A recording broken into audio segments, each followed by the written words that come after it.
Assalamualaikum warahmatullahi wabarakatuh.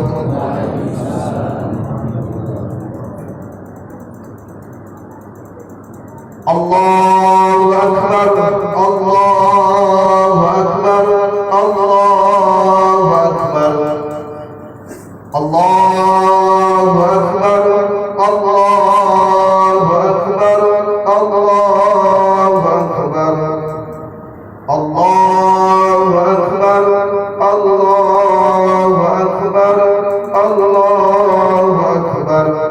La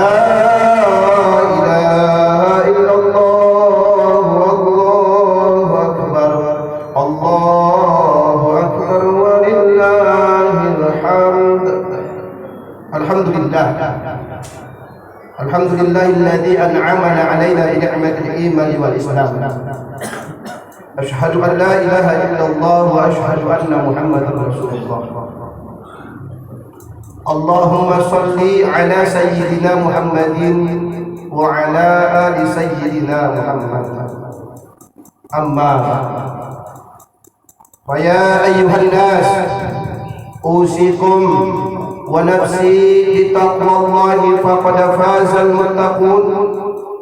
Ittaqullaha haqqa tuqatih wa la tamutunna illa wa antum muslimun. Qala Allah ta'ala fil Qur'anil Karim, a'udzu billahi minasy syaithanir rajim. Bismillahirrahmanirrahim.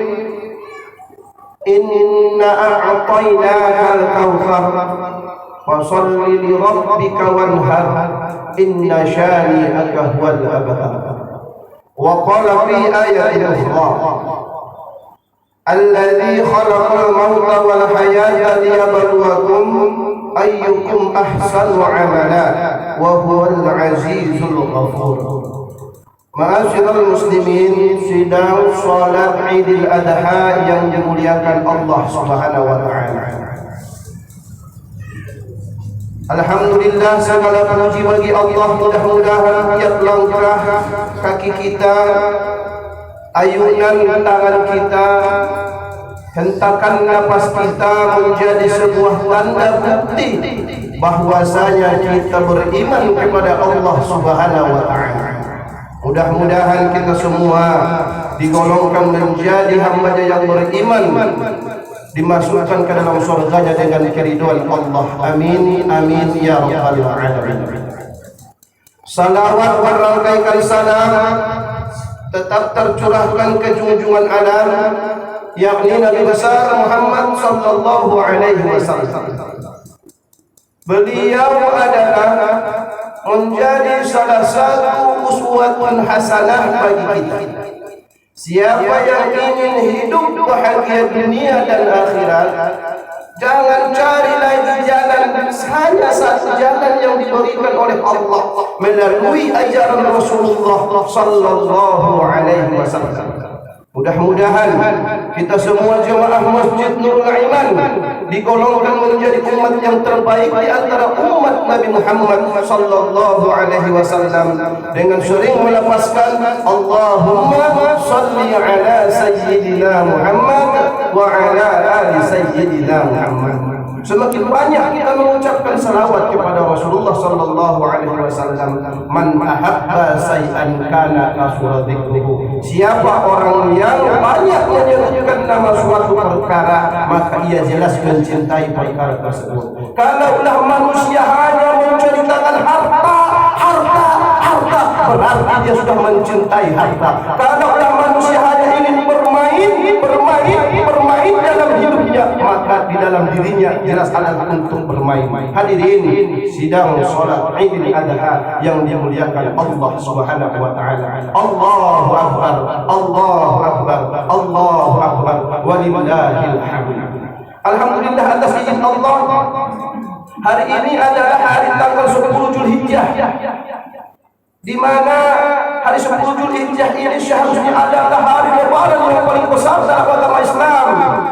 Tapi bersama-sama kita ketahui dengan adanya pandemi corona, maka sudah kurang lebih hampir 2 tahun tidak ada pemberangkatan naik haji, Maka oleh karena itu ayat yang paling pertama dekatkan diri kita kepada Allah Subhanahu wa taala. Apa intisar yang kita laksanakan daripada sholat Idul Adha ini? Maka ayo kita ambil sebagaimana sering kita ucapkan dalam sholat kita, Allahumma sholli ala sayyidina Muhammad wa ala ali sayyidina Muhammad kama shallaita ala sayyidina Ibrahim wa ala ali sayyidina Ibrahim. Kenapa dianjurkan dalam sholat kita yang lebih afdal membaca salawat itu adalah salawat Ibrahim? Hari ini ayo bersama-sama kita ambil suri tauladan, kita ambil kisah teladan apa sebenarnya yang terkandung dalam Ibrahim ini. Hadirin sidang sholat Idul Adha yang dimuliakan Allah Subhanahu wa taala. Setiap manusia mempunyai ujian dan cobaan. Maka yang kita ingin rasakan, ingin bahagia, maka janganlah lupakan ujian dan cobaan.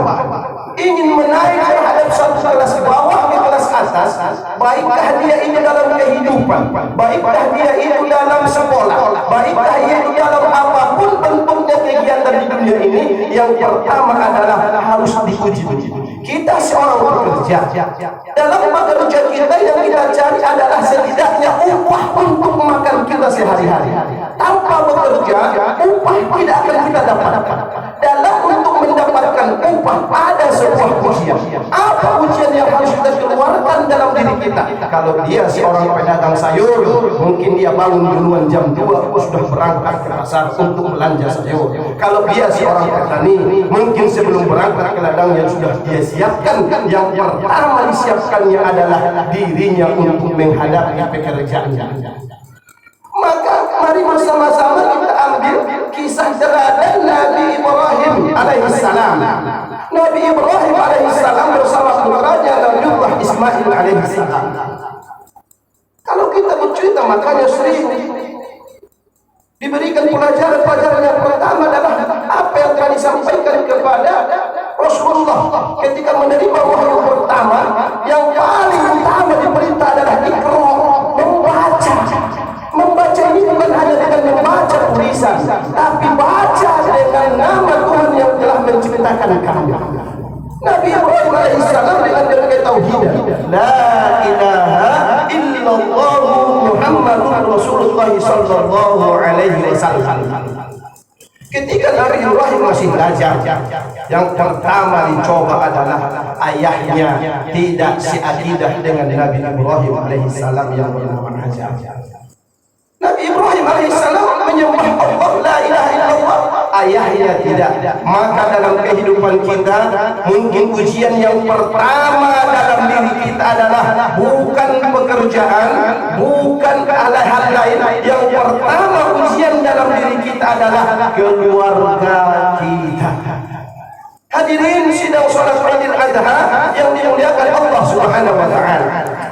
Sampai Nabi Ibrahim alaihissalam tidak sependapat dengan ayahnya, di mana ayahnya di waktu di kaum itu adalah perempuan berhala.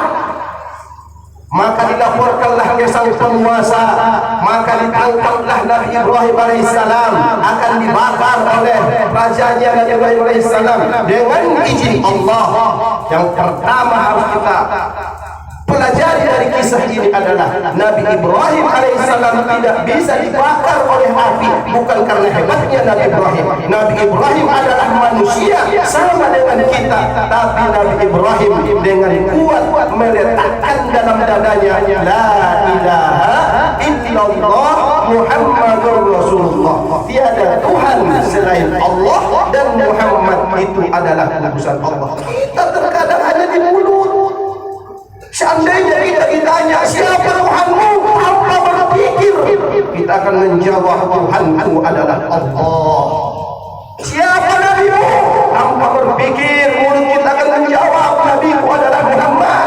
Tapi dalam segi praktek kehidupan kita, sedikit pun kita dalam kelakuan, dalam etika kita tidak mengakui bahwa Tuhan kita adalah Allah. Sekali mendengar suara azan tak bergetar hati kita, sementara mulut kita mengatakan Tuhanku adalah Allah, tapi pekerjaan kita tidak mengagungkan Allah.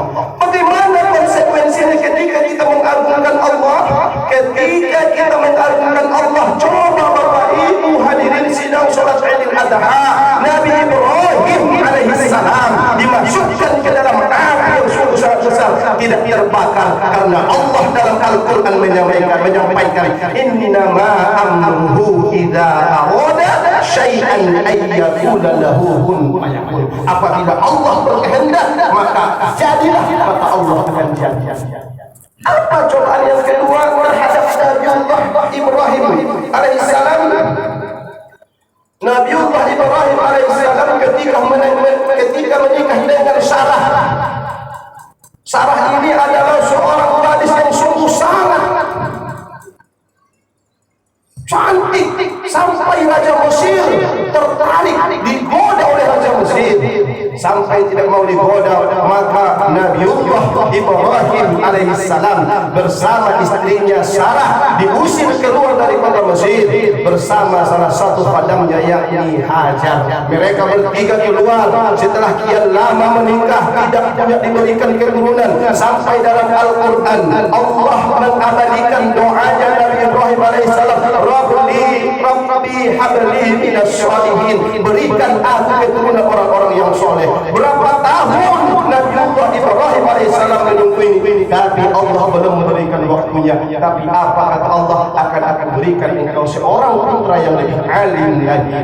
Tak lama kemudian Sarah tidak mempunyai anak, maka menikahlah dengan pembantunya yakni Hajar. Ketika Hajar melahirkan Nabiullah Ismail alaihissalam, ada sifat cemburu dalam Hajar sehingga Hajar diminta oleh Sarah untuk membawa anaknya ke satu tempat bersama Ibrahim. Berpisahlah Nabi Ibrahim dengan Sarah, membawa Hajar dengan dibawa anaknya yang tercinta bernama Nabiullah Ismail alaihissalam. Ketika dalam keadaan satu anak, seorang laki-laki yang baru menikah mempunyai anak, ketika akan mengantarkan anaknya ke satu tempat, sedang dalam keadaan sibuk, sedang dalam keadaan menikmati keluarga sederhana dan bahagia, maka datanglah perintah, wahai Ibrahim, engkau diperintahkan hanya untuk mengantarkan anakmu. Berpisah mereka kembali. Sekian lamanya kembalilah Nabiullah diperintahkan oleh Allah Subhanahu wa taala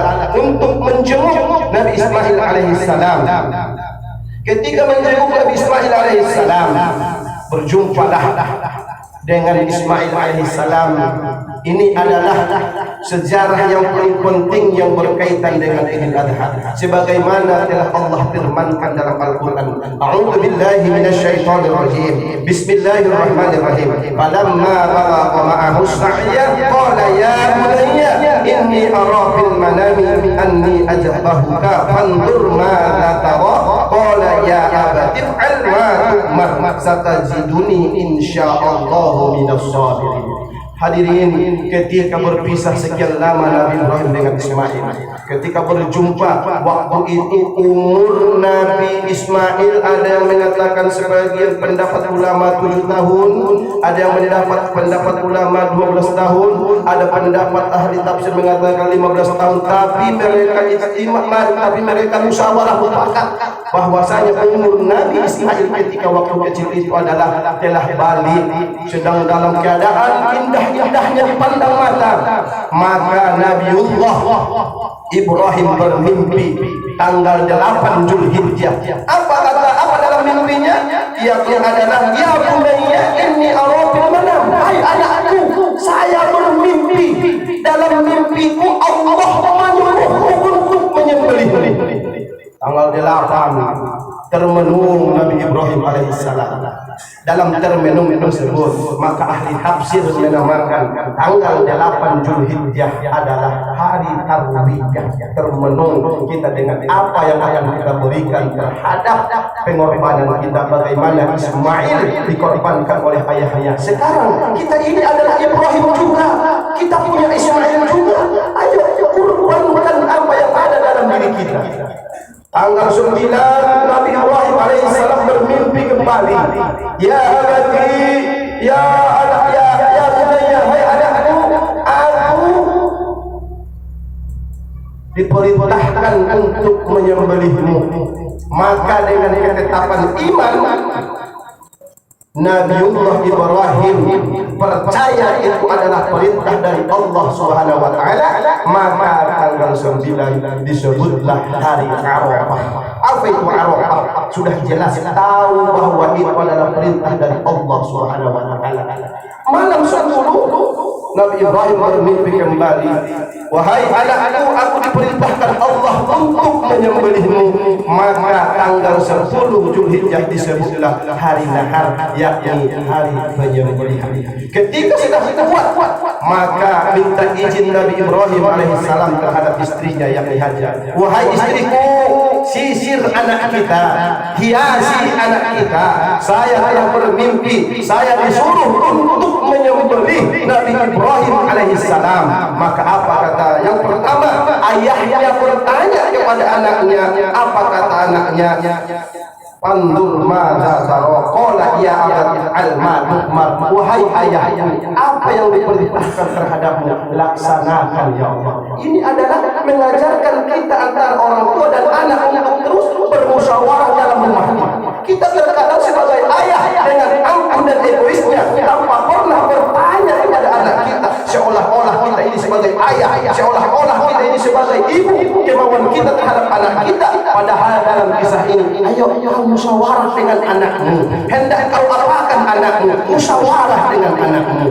Maka ketika disiapkan tanggal 10 disiapkan, tanggal 10 disiapkanlah pisau, disiapkanlah Nabi Adam menangis. Bagaimana perasaan kita seorang ayah, seorang ibu yang memang diperintahkan Allah Subhanahu wa taala untuk menyembelih putranya dengan izin Allah. Ketika hendak disembelih, maka Nabi Ismail alaihissalam Allah gantikan dengan seekor kibas, seekor domba. Allah karim. Inilah yang dikatakan tadi menjadi pelajarannya. Apa yang menjadi pelajarannya? Innama amruhu idza arada syai'an ayyaqula lahu kun fayakun. Maka hadirin sidang salat Idul Adha yang dimuliakan Allah Subhanahu wa taala. Allahu akbar, Allahu akbar, Allahu akbar, walillahil hamd. Sebagai kesimpulan ikhtiar dalam usaha kita untuk mengambil pelajaran dari kisah Nabi Ibrahim alaihissalam. Yang pertama, kita apalagi dalam keadaan masih pandemi corona, yang pertama kita kuatkan dalam diri kita adalah ketauhidan. Apa yang pertama tadi landaskan Nabi Ibrahim dalam setiap beribadahnya adalah la ilaha illallah Muhammadur Rasulullah. Kita tidak memungkiri kita hari ini bisa hidup, perasaan kita memang betul menganggap itu adalah la ilaha illallah, tapi berapa banyak di antara kita menganggap usaha kita itu adalah bukan dikaitkan dengan kekuasaan Allah Subhanahu wa taala. Kalau kita kaitkan dengan kekuasaan Allah Subhanahu wa taala, ketika terdengar suara azan, mungkin kita akan melaksanakan sholat. Ketika terdengar, mungkin kita akan berinfak. Ketika terdengar himbauan untuk bersedekah, mungkin kita akan bersedekah. Yang pertama adalah kuatkan la ilaha illallah Muhammadur Rasulullah, dan kuatkan dengan la haula wa la quwwata illa billahil aliyyil azim. Tiada daya dan tiada kekuatan melainkan pertolongan dari Allah Subhanahu wa taala. Ini yang pertama, kuatkan la ilaha illallah. Iman, ketika kita berbicara dengan la ilaha illallah, yang harus kita tingkatkan adalah iman. Iman dengan Islam berbeda. Islam adalah bungkusnya, iman adalah isinya, ihsan adalah saripatinya. Islam itu belum tentu orang beriman, tapi iman itu sudah pasti orang Islam. Sekalipun hubungan kita bersama orang-orang Islam, tapi belum tentu di hadapan Allah kita akan menjadi orang-orang yang beriman. Karena iman adalah sidqun bil qalbi, membenarkan dengan hati. Kalau sudah berbicara dengan iman dengan hati, yang mustahil pun akan kita terima terhadap diri kita. Yang kedua, apa hikmah yang kedua dari kisah tauladan Ibrahim alaihissalam bersama anaknya Ismail alaihissalam, yakni sabar. Sering kita sabar, menganggap sabar ini bukanlah sebenarnya hanya untuk pasrah. Sabar itu adalah ikhtiar mencari jalan yang terbaik untuk mendapatkan keridhaan Allah Subhanahu wa taala. Sering kita mengatakan sabar. Banyak orang mengatakan sabar itu tidak semudah mengucapkannya. Memang betul dalam kata sabar jalan dipersulit artinya. Sabar itu ialah yakni mencari jalan yang terbaik untuk menggapai ridhonya Allah Subhanahu wa taala. Hari ini kita di dalam pandemi corona dengan kesabaran